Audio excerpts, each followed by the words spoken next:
Are you an ambitious Christian man? Do you want to step it up in every area of life, but you don't want to compromise and do it the world's way? You know you're called to another standard and you don't want to compromise your biblical values and your spiritual principles. If that's you, you're going to want to listen to today's episode where I'm joined by my new friend, Jonathan Cottrell, who's also the author of a brand new book titled Do Nothing. And this book is revolutionary. Guys, it hits on a lot of the themes we've been talking about on this podcast about how do we as ambitious Christian businessmen walk out our calling, expand our influence, but at the same time, do it God's way, not working in our own self-will, self-dependence, and selfish ambition. In this conversation, we break down so many valuable points and principles for you to apply to your life today. We get into practical strategies. Jonathan shares pages out of his playbook as to how he structures his life, the questions he asks himself, and how he assesses the seasons that he's stepping into as he walks out this journey of resting with God, but also running to go after those things that he's called to accomplish. Guys, you're not going to want to miss today's show. Let's get into it.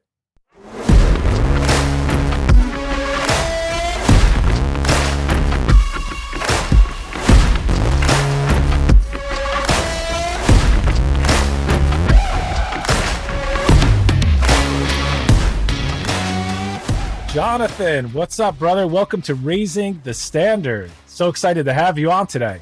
Thanks so much, Josh. I'm really pumped to be here. Yeah, man. I think let's do this. I want to tell the audience about how I met you because we're in some similar groups together. We have a couple common interests and people in common.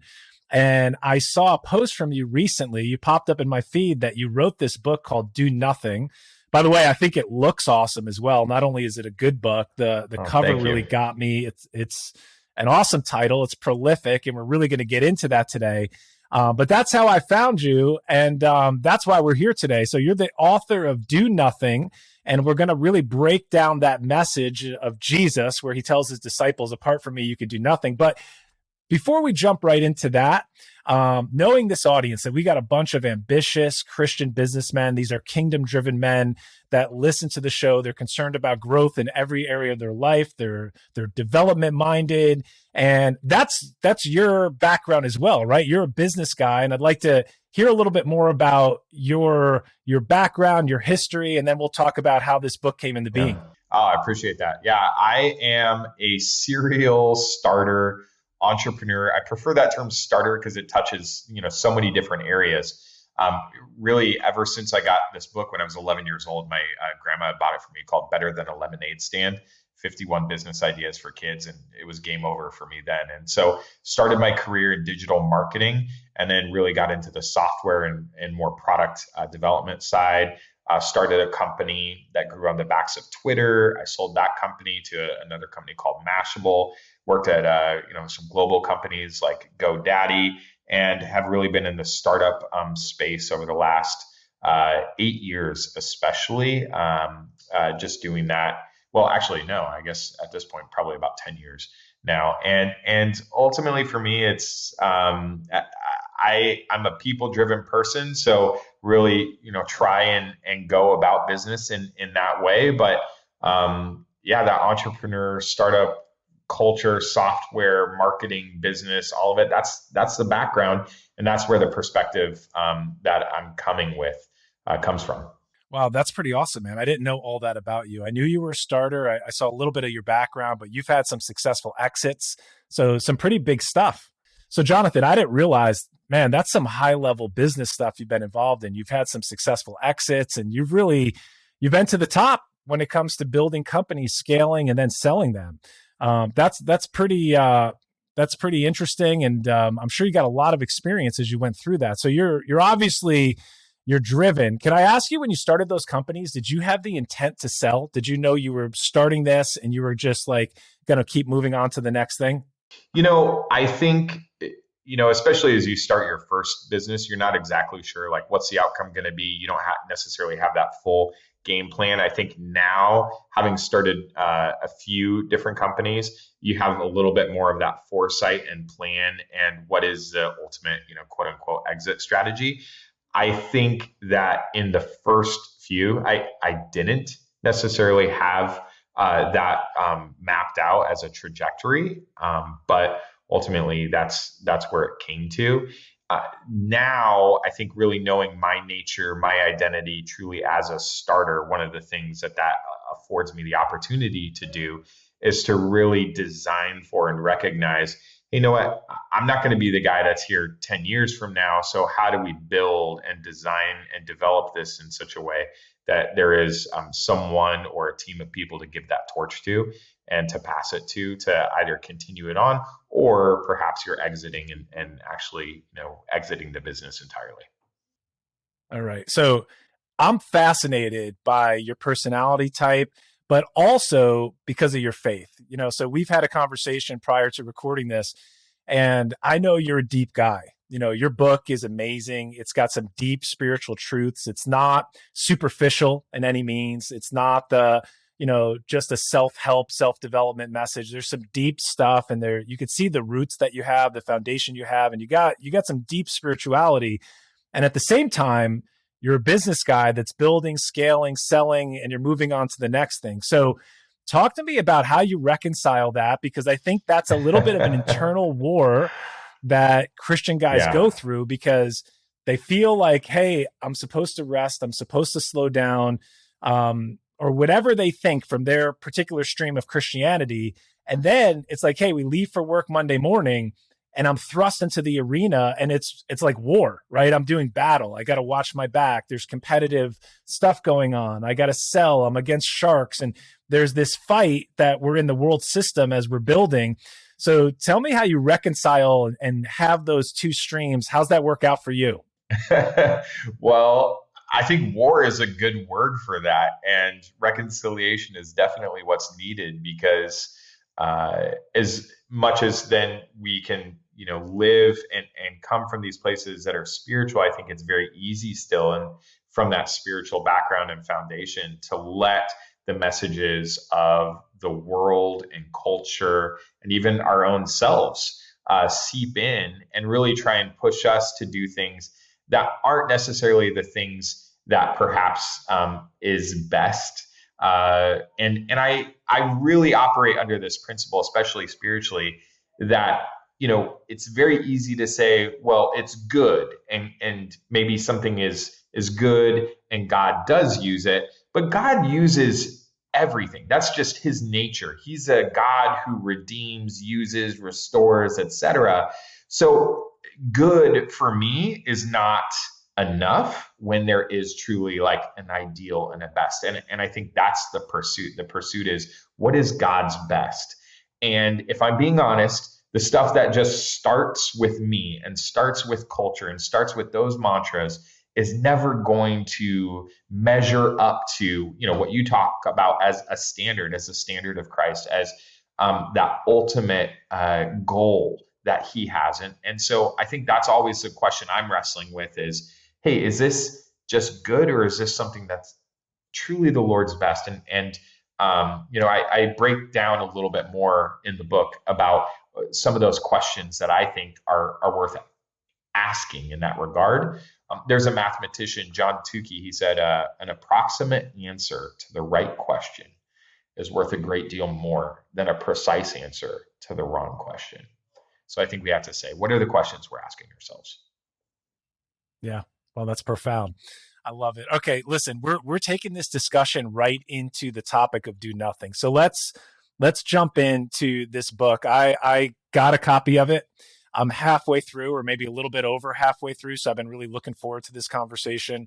I'll just tell you, and I'll tell the audience right now, what I love about the book and what I love about Jonathan is right away, as I saw the quotes you were using and some of the other books and references, I mean, I saw a lot of my favorite authors being used in this. So I'm like, man, this guy and me, we're going to get along. So that's why I've been excited about this conversation. But you quote Brother Lawrence, you're quoting Tozer. You talk, we both love Watchman Nee. We both have an influence in our life. Frank Viola, you even reference, his book Jesus Speaks, which was really profound for me. I had a great experience reading that book, and some great spiritual experiences as I was reading that book.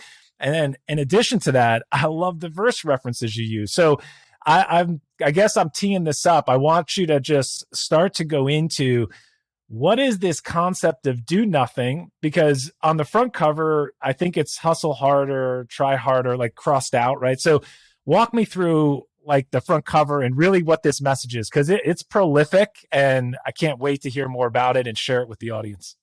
Thanks so much. Well, you were asking about that nature, and talking about those messages too, right? I mean, we hear in the entrepreneur, startup, business community, hustle, try harder, earn it, work for it. Like these are all things that are common out there. What's not common are the messages that people like yourself are sharing. Rise and rest. Well, what's it really mean to rest? And I think as we wrestle with the words of Jesus, and him saying, kind of in this farewell discourse to his disciples before he's crucified, he's walking through a vineyard and he says, hey, you're like branches and you can't do anything. Like literally, he says, apart from me, you can do nothing. And that is a really big statement.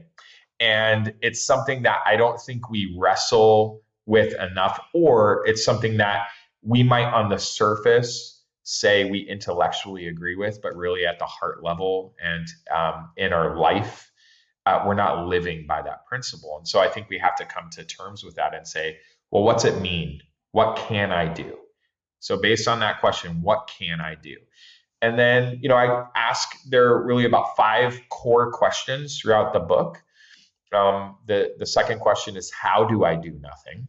Like if I can do nothing apart from it. Well, what's that look like? In Hebrews 4:11, it talks about, strive to enter that rest.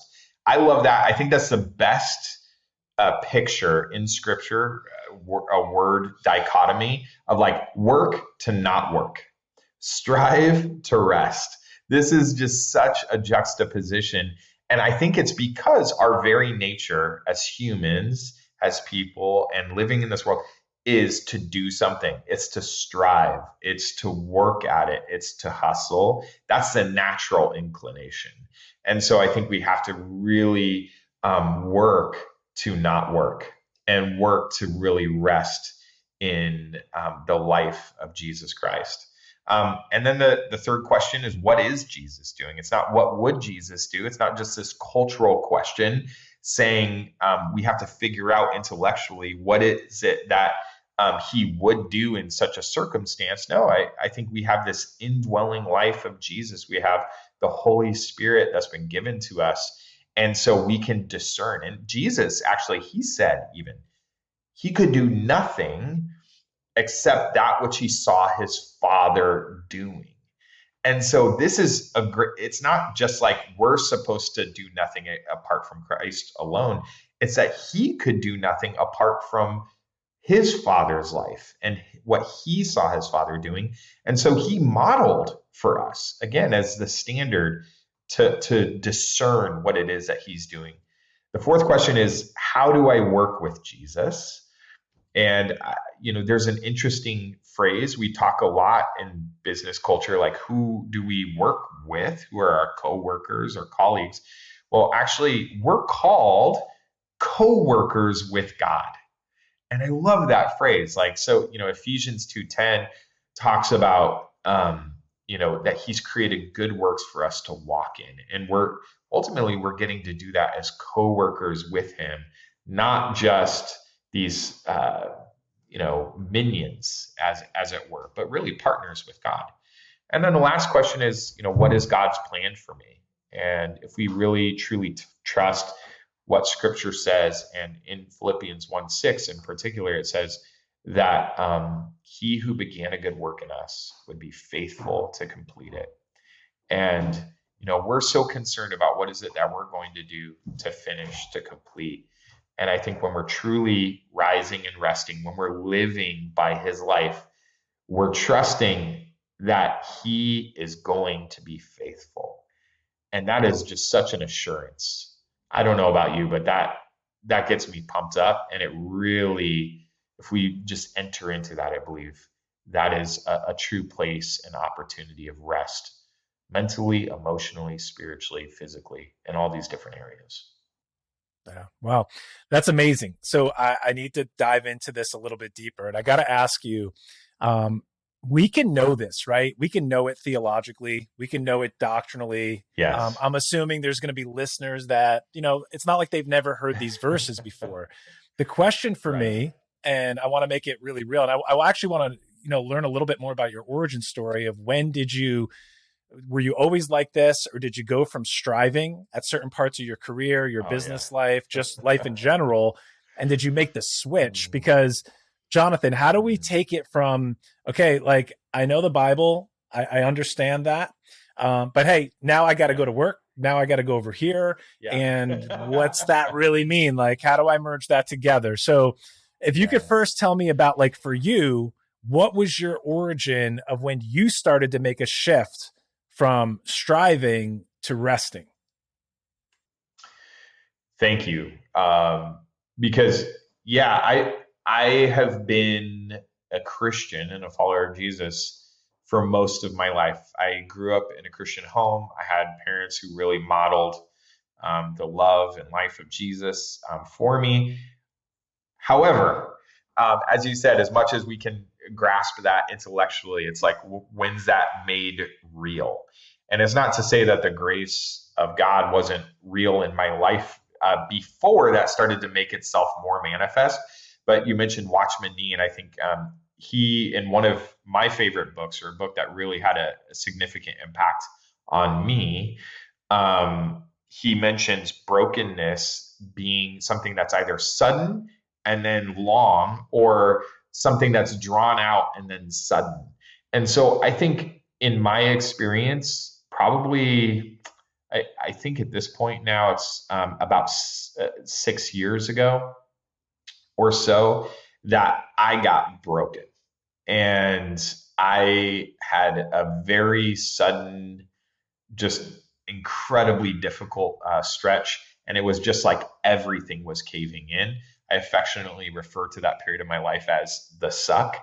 And I think that the suck comes for us all. Like there's going to be a storm that eventually comes, and it really bulldozes us. And so that was my experience. And I think in that moment, though, of real brokenness and chaos and all these other things, I was able to pray and say, Lord, I don't want you to waste any drop of this in my life.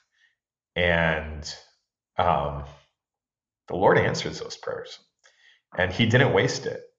He really used it, and it was hard. But also, I just felt so drawn near. I just felt His presence so thickly in my life, and I don't want to do things the same, after that. But to your question, I will say this. I don't think it's like I've arrived at any point. I think that was a significant moment I can look back at, but it's also something that I think is a daily requirement, a daily reminder of saying, okay, Lord, today and in this moment, I can't do it without you. And that's really the daily practice. Yeah. Wow, you brought up this issue of brokenness. For anyone listening, that's a little bit, this is not a message we hear in popular Christianity right now, right? There's really not a predominant message of the cross in our life or of brokenness, depending on what stream of Christianity you come out of. So for the guys listening, I just want to point you to episode 26. I did an episode called God Breaks the Man Before He Makes the Man. And we see this concept of brokenness before God uses anyone or actually anything, He breaks it. And there's a lot of reasons why, because of this issue we're talking about of self-reliance, self-dependence, wanting to do everything out of our agency and willing things to happen. So I love that concept. Let me go just a little bit further with it because, man, I did a study on brokenness. And if you just look up the words, lowly, contrite spirit, humble spirit, I'll just give a secret to everyone listening. Like, if you want to know what attracts God in your life, that's it. Like, He's attracted to the lowly. He's attracted to the broken. He's attracted to the contrite. So we're talking about humbling yourself and really exercising humility and ultimately saying, the theme of your book, Jonathan, is like, hey, I don't want to go without you, God. Like, you actually quote Moses where he even says that. He's like, I don't want to go unless you're going with me. So I think that should be all of our prayer with what we endeavor to do. And as we're being led and doing our best to follow where he's leading us. Amen. I think even what you just said right there, Josh, I put it as poverty of spirit, and I think it's one of the most important things we can maintain in our walk with the Lord is the idea that I have need, I cannot without him. And that's a hard place. And like you said, it's not a popular message. Um, but also, I don't think it looks, when we hear those things, I think we can think in our mind what that might look like. And I don't think it is exactly what it looks like in our mind when we think, oh, poverty of spirit. But if we're maintaining that humility, um, man, that's where the Lord comes in and really loves to work in those places. Okay, so we got a key here. We got a key of brokenness to humble ourselves and to really just kind of let go, right? And say, "Hey, I can't do it on my own, and maybe I'm pushing too hard." And I think that's the trap a lot of men get into, Jonathan, is like we push, we build, we feel this pressure. And hey, listen, I mean, in the current year that we're in, it's a lot different than first century Christianity, right? We have more distractions, we have more responsibilities. At least I think we do. Life's moving at a really quick pace. So, do you think, what are some of those challenges, and how do we navigate some of these challenges compared to, the disciples that were following Jesus? It is a little bit of a different culture that we find ourselves in today. What kind of challenges does that bring? And how do we navigate Ooh, them? gosh, so many challenges. I think we could talk endlessly about the challenges and the things and the voices and the mantras and the pursuits that are competing with this life of rest. Um, and one thing that is important to me, and you'll understand because similarly on your side, as much as it's nice to look for like the formula, the system, I'm all about systems, especially in a business context. I love them. But I don't think in spiritual principles that the Lord operates by prescription. He operates by principles. And so the question is like, how does my brother, how does my sister learn how to peacefully rest, better discern, and calmly walk forward in that completed work of Jesus? And I think that it's going to look a little bit different for everyone. Everyone's challenge is going to be a little bit different. But I think as we ask, I think we have a true living relationship with the Lord. And the opportunity is for us to even ask Him, what is it that you would say, Lord, is that next step? Not the next 100 steps, but what's that very next thing? Because He's so good about putting His finger on just that one little thing. And it might be that you just hear a quiet, word. It might be just it seem like a thought that comes to your mind. You mentioned Jesus Speaks, and one of the things that I loved in that book, I think it was a quote from that book where it said that one of the number one reasons why people don't hear God talking to them is because they already know the answer. And I love that. It's, what, a lot of times we've already been given wisdom and this opportunity, and we have a knowledge from that Holy Spirit to say, I know what that next thing is. So it doesn't have to be a burning bush or a talking donkey. It can very much just be that next thing that that the Lord is putting His finger on to say, what's it mean to look forward and to overcome that next challenge so that I can just live in His rest. Yeah. Well, I mean, I think the scripture that's coming to my mind as you're saying this is, David says the word is a lamp unto his feet. He has enough to see the next step. That's what he needs. You don't get a spotlight for the whole journey to see the destination. But I think the broader theme that we're getting at there is it's this life of dependence, right? It's a real relationship. And it's not like, okay, I have it, now I'm going to run. And hey, the issue is, as men, we want to run. We want to run. Like, let me go, and we want to do the whole thing from A to Z. I told this story. It's a very like obscure story in might be in Samuel, but it's about David's life. And there's this story, I believe it's after Absalom dies. There's a servant that shows up and says, "Hey, where can I go? What can I do? I want to go." And they're like, "We don't have anything for you to do." He's like, "No, but I want to run. I want to run." And like, he just runs with no destination at all. I'm like, man, that's like Yeah. present day Right. manhood. Like, we just want to go. I love that. Well, one of the things that that you're talking about too, like challenges, and I think a lot of people will probably look at the book cover and be like, "Oh, do nothing. That book's not for me. Like, I don't want to do nothing." But the book's not about doing nothing, right? It's about living in a state of doing by the life and work of Jesus, and really just stepping into, again, the work that He will have us do. It's not to say that there's no work to be done. Of course there is. It's just, where does that work originate? Where does it initiate? Where is it that we're living and operating by? What's our power source? Is it just me and my own drive and my own hustle and my own ideas?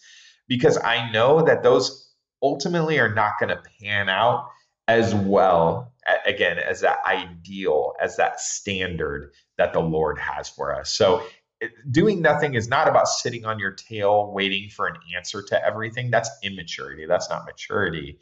God's given us scripture and counsel and wisdom and instincts and all of these factors to consider in our life. And it's really, like you just said, what's that next step? And living in that state of the next step, not necessarily even 100 steps down the road. So what's this? So what's this look like in terms of, there's a lot of choices that we can make every day. And there's a lot of concepts of how people build. There's some guys that just start doing what they want to do. And then the prayer is an afterthought. Lord, please bless what I'm doing. We ask your blessing on this. There's other people that I've seen this other concept of, hey, I'm the CEO of my life. And, Jesus is on my board. He gets a vote in what I do. And it's kind of like, hey, I'm going to check with him before I do it, but I'm still kind of driving the ship here. What's it look like for you? I mean, you can comment on those or kind of what you think it should be, but I think a lot of times we just go with what we want to do if we're not living in that secret place. If we don't have a deeper faith and a deeper spirituality, we end up just doing what we want or what we feel is right. And then we ask the Lord to bless it as an afterthought, and then it may not turn out the way we want. Yeah. Well, I am by no means perfect. I think that the Lord has been gracious enough to use all sorts of my own failures and mess ups. And again, I think that's the very nature of God. He's a God who redeems and restores and reconciles, and He makes use of even the biggest waste in our lives. And that's who He is. But I don't want to then just use that as the excuse. When Paul writes, may I sin then so that grace may increase? Like, I think just another way of saying that is like, well, should I keep doing this same old thing because God's grace is enough? No, may it never be. I don't want to live like that. And so I think for me, what it looks like in my life, there are a few things I talk about even in the book. One such example is just considering prayerfully on a regular basis, what's this next season look like? And so, I do that on a yearly basis for sure. I pray and I just ask for a word to really focus. What's this next season I'm entering into? On a every 3-month basis, I have on my calendar just to consider, what is it I need to start doing that I'm not doing? What do I need to keep doing that I'm already doing? What do I need to stop doing? And I think those are, types of questions that we're not necessarily always considering. But when we really do prayerfully, restfully consider those types of questions, when we're inviting the Lord into um, our planning and into our daily experience of life, that he shows up. And if the fact is, he's never gone anywhere, we're just too busy worrying about and listening to other voices and presences in our life rather than saying, God's right here with me, and he is inviting me to do the work with him. Whereas oftentimes we're doing the work and trying to drag him along with us. And I want to be a follower of Jesus that's truly following him rather than being in the lead and asking him to follow me. Yeah, I love that. And I love the concept of the start, stop, continue for your spiritual life. Um, Tell me more about what that looks like for you. Now, we understand we're not making a formula out of anything. You know, we can't just say, hey, here's the 3-step process, do this, and it always works. It's a fail safe. But so we're going to, we're giving that disclaimer. But what's it look like for, I guess the question I have is this: for you, Jonathan, is it always a clear word, or sometimes do you feel like it's a leading, like I'm going this direction? So if I have a choice in front of me, it's like go and door A or go and door B, like start this venture or become an employee at this company, or whatever that choice might be that our listeners are facing, that we face all the time. Is it you feel led? Do you look for open doors? Do you look for a clear word? Do you look for confirmation? Tell me a little bit more about that process for you. That's a great question. I can say a couple things about it. One is that, and I share some of the stories in the book, but I'll share one in particular that comes to mind and was pretty profound for me. And I'm not sure I actually talk about this at full length in the book, but I was running a business already with some business partners a number of years ago. This was, I think at the time, so about 9 years ago. And we had been operating for about 3 years. I had some good partners, and we were really getting some decent traction. And I wasn't happy. I wasn't experiencing life there. Now, I wouldn't have put it in those terms right at that time, but I was out for coffee with a brother, and he said, if there's not life in it, I'm uninterested in being involved. And the words, as he said it, they just hung there in the air. It's like there was a highlighter from heaven that just highlighted that word life for me. And I realized, man, you know what? I'm not experiencing life in this place, in my work. And I don't think that's what the Lord would want. And then right then, I just sensed this real leading of like the Lord kind of inviting me to step out of the boat. And if we think about scripture and we think about that picture of like a boat, I was thinking to myself, almost like conversing with myself, but really with the Lord, just like, there's not another boat to get into. But okay, I just have to trust you. There were a couple other things that happened, but I really just felt this like strong leading it, but it was paired because I was with someone else. He spoke a word. There was already a feeling that was going on within me. And then there was some prayer. So that's one example. But there's sometimes it's just like, hey, this seems like the next best thing. It's not to say then that I can't invite the Lord into that, but sometimes he is silent because he trusts us. And I think that's oftentimes not a thing that's talked about. But if we really are passionate about following the Lord, not only do we trust the Lord, but he also looks back at us and says, I trust you. That's what we do as fathers, right? We eventually start asking our kids the same question they're asking us. They say, Dad, what should I do? And we say, what do you think you should do? What is your instinct telling you? Because to raise someone who's maturing isn't to then make all the choices for them. It's actually to raise them in such a way that they can make the right choices for themselves. And the Lord is doing the same with us. Yeah. Yeah, it's good. What would you say? And I guess the question for you would be, have you ever been in a place where you didn't like it, but you knew it wasn't God's will for you to leave because he was still doing something in his process in your life there. Because I could see both sides of the coin on this where, I've been Yes. in some areas that I did not like. And if you ask me if I'm getting life from it, I probably would say no. However, looking back, I could see what the Lord was doing because there was tests and there was a processing time in my life there. So what's the safeguard not to just trust our feelings or trust, something that we're trying to always run to, which causes us to run away from something that the Lord wants us to go through? Mm, I appreciate that question a lot. Man, that is totally true. And I share actually perhaps my favorite story in the whole book. Uh, Talks about a time in my life where I was really getting antsy. I wasn't enjoying my work at all. All these other areas of my life were really at rest, and the Lord was just working so mightily. But in my work, I really actually probably for the first time in my entire life, I hated.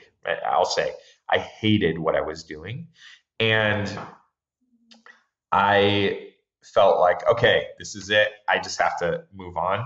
And I prayed just for wisdom about that next step. And I had a dream.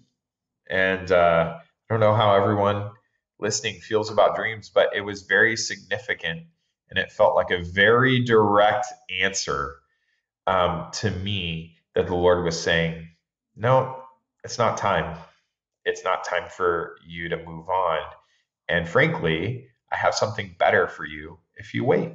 And so I think there are those times where, man, my will, my nature to do something as a doer is I want to get ahead of the Lord and just keep moving. But sometimes he's just saying, wait. And frankly, it's easy to not wait or quiet ourselves long enough to let him speak into those places.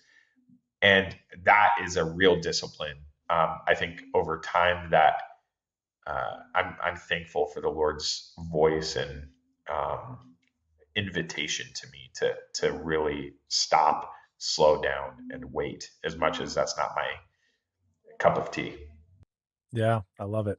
I think the key here, Jonathan, is that we have to be in close proximity to Jesus, right? We have to be walking with him if we really want to hear from him. If we really want this lifestyle that you're explaining, and if we're following the way of Jesus, then we have to be walking with him. We can't just, you can't approach this casually. You never spend time with the Lord. And you're just like, hey, I don't think there's life in this anymore. I'm going to move on. You're at that point, you move back into your self will again, into what you want for yourself versus did the Lord tell you that or did he lead you that way? So I think I want to throw that out there as the safeguard because everything comes back to, like he gives us the desires of our heart if our heart is right with him. Right. So that's a common, that's the denominator we have to have first before we just trust our desires or we just follow whatever that fleeting thing might be in front of us. And so true. There's a story that's coming to mind that was so powerful to me when I read it in one of Watchman Nee's books. And he was talking about a woman in particular who was a real mentor and influence in his own life in China. And this is in the early 1900s. And she was praying. She felt like the Lord was saying something to her, and she wasn't too happy about it. I'm not sure what all the specifics were, but he heard her pray, Lord, I'm really not happy about this. I don't want to do it, but don't bend to my will. Just wait. Like, I know this is best, and that ultimately you're going to lead me into that place of really trusting in. I just love that faith. I love that obedience to say, Lord, you know what's best for me. And not only what's best for me, but like you know the innermost desires of my heart. And when we are truly following him, he wants to grant us those desires of our hearts. But our hearts become truly like one, that the want and the will and the desire, even when it's difficult. And so that is something that, though, you can't just say we understand intellectually. I think it really takes those experiences where we're forged in the fire, and then we can just see and look back and testify again of the Lord's completing, finishing work, and that he who was faithful to begin the work will be faithful to complete it. Awesome. Tell me more about ambition, because you tackle this in your book, right? And you point out something that's really was really key for me. Everywhere you saw the word ambition in a negative sense, it was usually associated with selfishness. If you could just expound on that a little bit for me now, because we hear this word, and at the same time, I even opened up the show by saying this show is for ambitious Christian businessmen. So I personally don't think ambition's all bad, but I want to get your take on what's the role of ambition with the message of apart from me, you can do nothing. Oh, I love that question. Yeah, I think I actually, one of my first, I know you're big on purpose. One of my first drafts of my mission statement, I talked about leveraging my own ambition. Like that was an aspect of my mission. And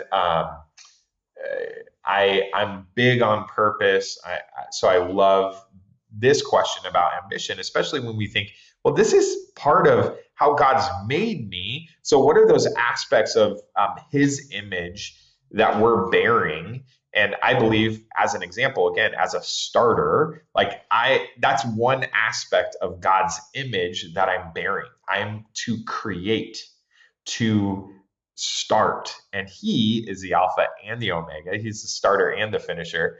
But he's made me partly as a starter. So I think my ambition sometimes it can feel like, well, what do I do with this? But in Scripture, it's not all bad. So there's a number of passages that talk about selfish ambition, or ambition that is just made to benefit me, and that is clearly a bad thing. Like if I'm only out to get ahead for myself, it's not good. God's not having that. That's a selfish ambition. But there's also ambition, even that Paul talks about. He says, when we made it our ambition to basically bring the gospel to others, and to make the way of Christ known to others. So if that's the ambition, well, that's a very good thing. And so as I've contemplated and looked into this more, I think a couple things that we can say about the ambition that God would have, which is good, which is it's spirit-led or originated, that it's not just us starting it on our own, but it really is something that the Lord is getting going, that it's advancing his causes. And then the other thing that's really key is that it's expanding our view of him. Because I think a lot of times I can ambitiously say, oh, that's a Jonathan-sized problem. Or you might say, that's a Josh-sized problem. I can attack that one. But I think the ambitions that God has for us are truly God-sized. They're impossible. And I don't mean impossible in the sense necessarily that it's a feat that just no one can explain, maybe, but it might be something small, but it still feels impossible. And it's something that the Lord is doing. And we, as his co-workers, as his partners, as followers of Christ, we're saying we can't do it without you. And when we invite the Lord into that space, that is an ambition that I believe the Lord is very, very pleased with. Right. Wow. You're making me think. I love that, by the way, because I think when he gives vision to us, if we could accomplish it on our own, then it's probably not just from him, right? It's probably something that's in our heart, because he always calls us to something that's going to involve us to stretch our faith and challenge us to lean on him, because he wants to get rid of that self that we depend on. I love what you write about in your book as well, with the whole WWJD thing. I have attacked this as well. I don't think Jesus invites us into a life of imitation. I believe it's participation. But tell me what your thoughts like on that. With that is, because we have guys, and even my book, The Standard, it's to encourage men. It's encourage you guys to see how Jesus models. There's characteristics, there's things that he does, there's there's who he is that we're called to come up to that higher level, but it's never to send the message that you can do it in your own strength, or it's like, hey, just hack this style. And if I do this, then I'll finally be the man he wants me to be. It's quite different than that. So I'd love to hear your take on it, because we do live in a world, and even within Christianity, where people are trying to imitate. And if I just model that, or if I just try hard enough within my own strength, then I'll finally attain what I'm supposed to do. Yeah. Well, I love that. I think, this whole doing nothing apart from him, I think it's not attaining, ATTAIN, it's obtaining the life that he's given to us. So it's another way of saying exactly what you said, right? It's about participation, not imitation. I think there's some misinterpretation personally of certain scriptures. One in particular that comes to mind, right, where Paul talks about like, hey, this way of life that you've seen in me, imitate me, right? And so based on our translations there, I think the challenge there that we can look at, though, is we can say, what was Paul's emphasis? Paul's emphasis was not follow this routine and then therefore you will attain unto greatness that the Lord has for you. Like, that's not at all what his message was. So I think even when he says imitate me, well, what are we imitating? We're imitating a life that was sold out to saying that it is not by my life that I'm living, but by the life of Jesus that I am living and operating and in real relationship with. So if we're imitating anything, it's a way, it's not a formula. It's, again, principles, but not prescription. It's really trusting this idea of asking, what is Jesus doing right now? And like you said, we have to be in proximity to him. Well, what is Jesus doing? And I get to do that with him.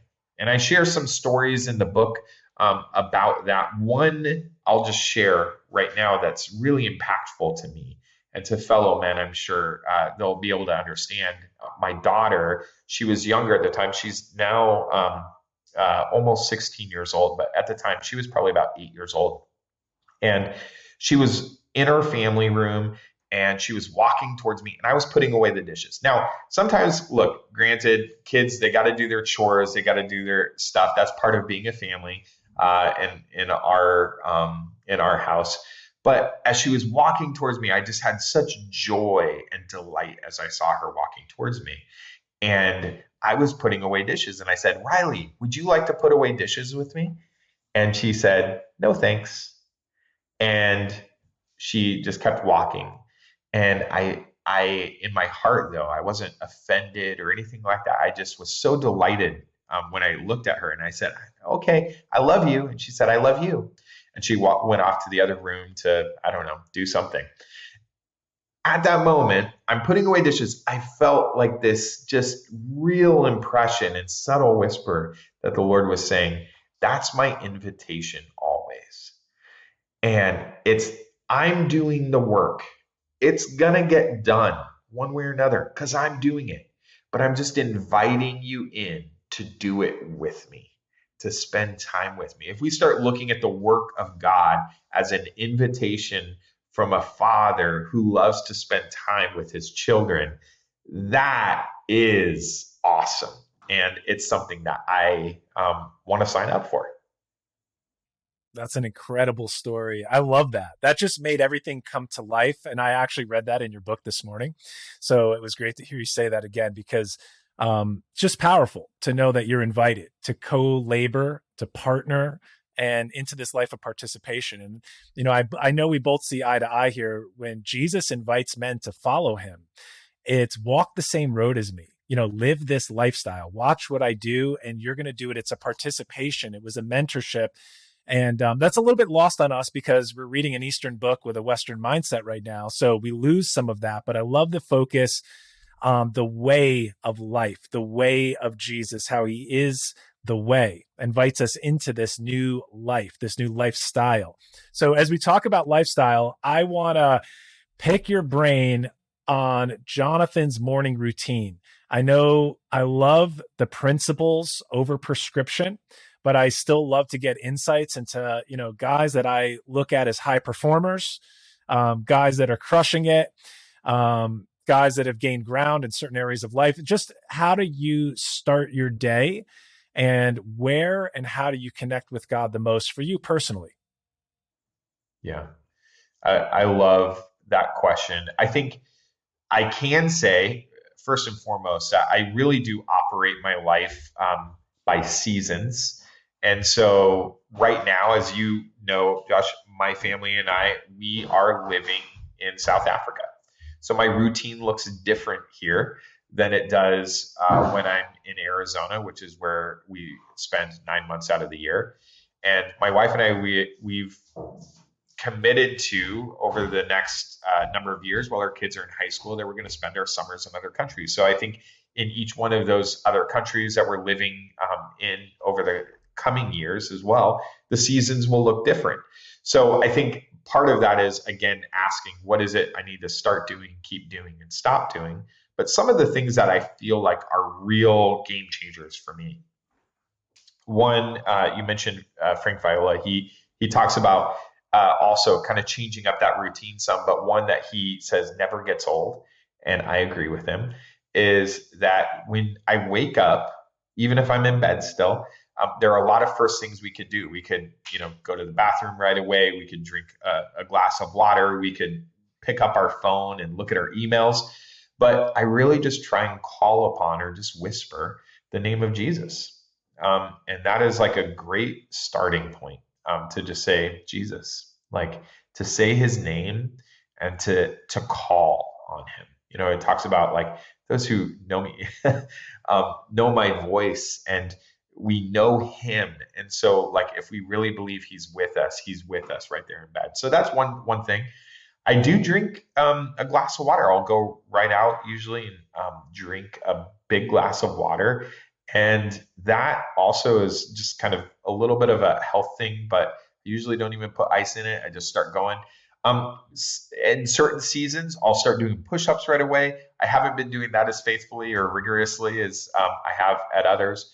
But then other times, I'll just go into when I had my office back in the States at home, I would just go in and I would just spend some minutes, really about like 5 minutes, just in silence and prayerfully considering. And then I would turn on some music and really kind of start my day there. I would get started pretty quickly because I feel like mornings are just the most productive time for me. So those are some of the things that I would do, but I think it's really just, again, this idea of like resting, listening, calling upon the name, simple habits, nothing like I'm not spending an hour and a half in the Bible, first thing in the morning, but I am reading throughout the day. So there's a number of other things that are a part of my routine that have been real staples for me, but my morning, those are the key ones that come to mind for me. Yeah, that's awesome. We have a lot of commonalities there. Earlier this year, I was sharing with you, I took a group of guys through something I called the Kingdom Driven Man project that we had together, where we focused on 40 days of connecting with the Lord in the morning. So a lot of similarities there, and did our best to build a toolbox of different approaches. So back to what you said, principle over prescription, because we got to be careful of always making it a formula. But I love that. Thanks for sharing that with us. All right, so let's go to where we started. The whole concept of do nothing. And I want to be really clear for the guys listening. It's not about not doing anything. It's about we cannot do anything apart from Jesus. And you gave us this really vivid picture. You do it in the book as well, that Jesus is walking through a vineyard, and we see this principle of abiding and being connected to the vine, being connected to that life-giving source. And we're not living in our own life. We're living from the life within the source of the vine. But we also know within that same chapter in John 15 that there are seasons of pruning, and there's seasons of the goal of being connected is fruit. And Jesus actually says it pleases the Father to bear much fruit. So it's not don't do anything. It's you will, if you do this, you will bring, let's switch out fruit for results. You will deliver massive results for the kingdom, right? You will give my father an inheritance, and likewise, you'll get an inheritance. So it's all interconnected there. But we do know his goal is fruit, his goal is results. But why and how? Tell me more about these seasons, because we didn't talk about the tough part. Sometimes to bear fruit, he cuts back. So I'd just like to hear your thoughts on a pruning process in our lives and how God uses that.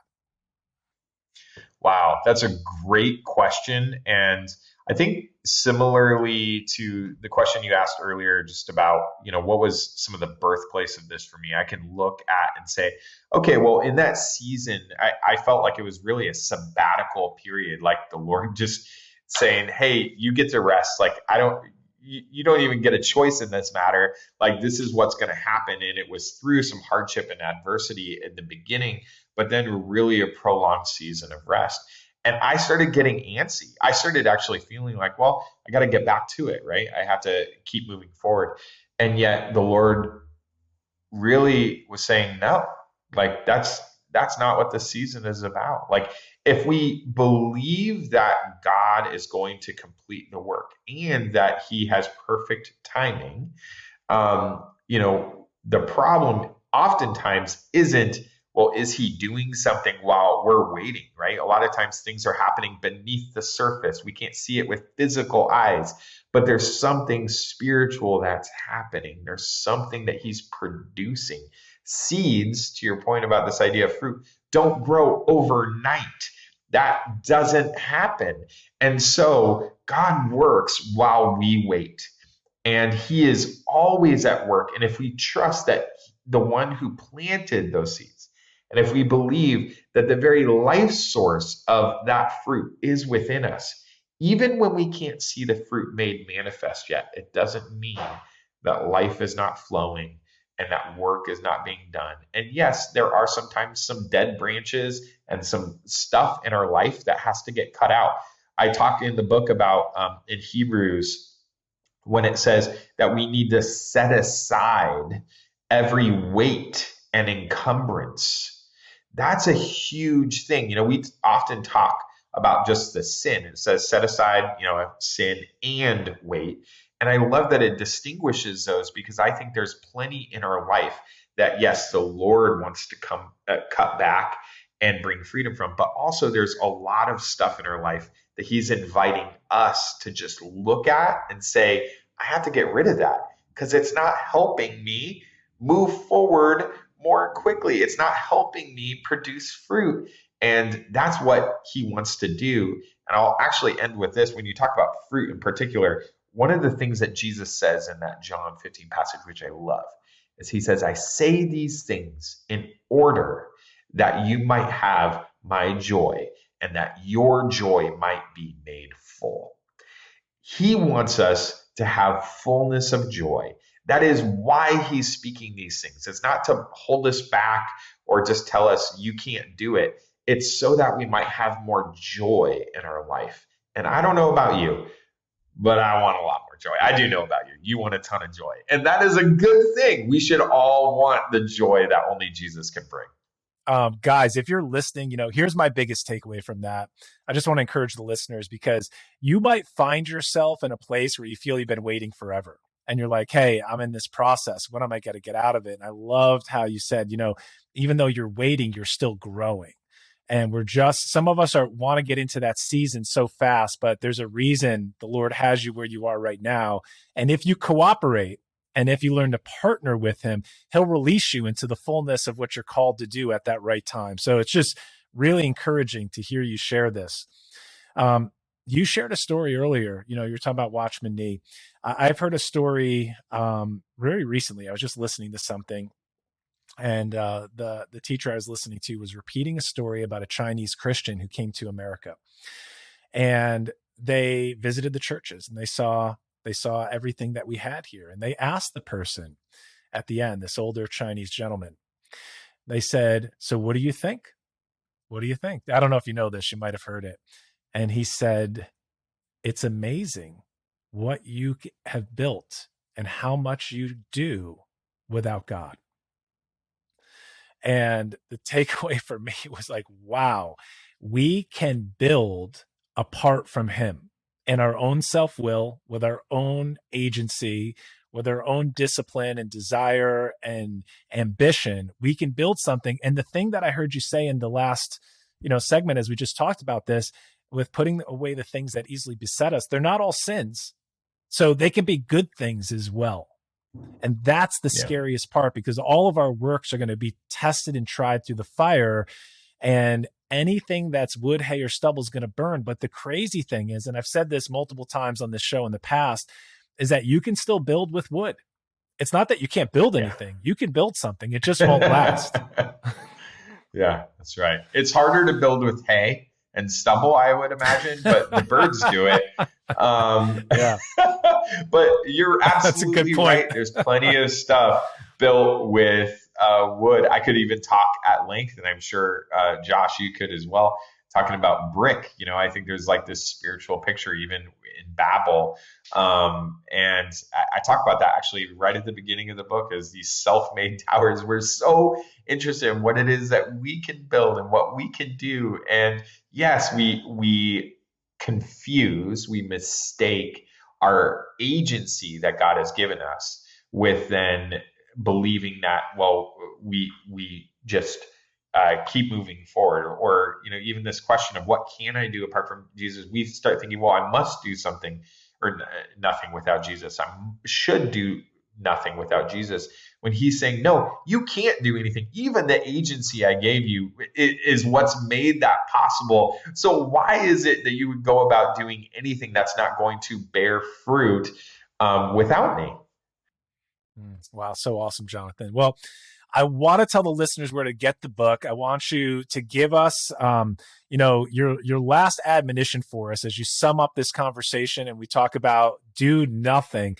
What's the last message you want our listeners to take away? And we're going to drop all the links below so everyone can go get the book, Do Nothing. I highly recommend it. But Jonathan, bring us home with your final thought about this conversation. Well, first of all, I just want to thank you again. It's so good talking with a like-hearted brother in these regards. And I hope it's encouraged others out there. I would just encourage everyone, again, it being about principles, not prescription, just ask the Lord, what's that next thing? And I look forward to hearing the testimonies of how the Lord is working and operating and living his life through others. That is the invitation to all of us. Anyone can learn more about the book and get a copy at ICanDoNothing.com. And if you want to connect with me, there's tons of ways to do that on the website. There's some bonuses for those who purchase the book for a limited time, and really looking forward to hearing how Jesus continues to do something, because this book is definitely not about what I've done. It's all about what he's done. And for that, I'm grateful. Awesome, man. Hey, I really enjoyed this conversation. It brought so much value. So guys, get the book, Do Nothing. I highly recommend it. We will drop all the links below so you can get the book, you can get the bonuses, you can connect with Jonathan. And until the next episode, let's raise the standard. Hey guys, I wrote a book that went on to become a bestseller. It's called The Standard, Discovering Jesus as the Standard for Masculinity. I would love for you to get this. It's available on Amazon right now. But if you visit standard59.com, you can get the first chapter of the book for free. I want to give you the chapter called Jesus Has a Plan.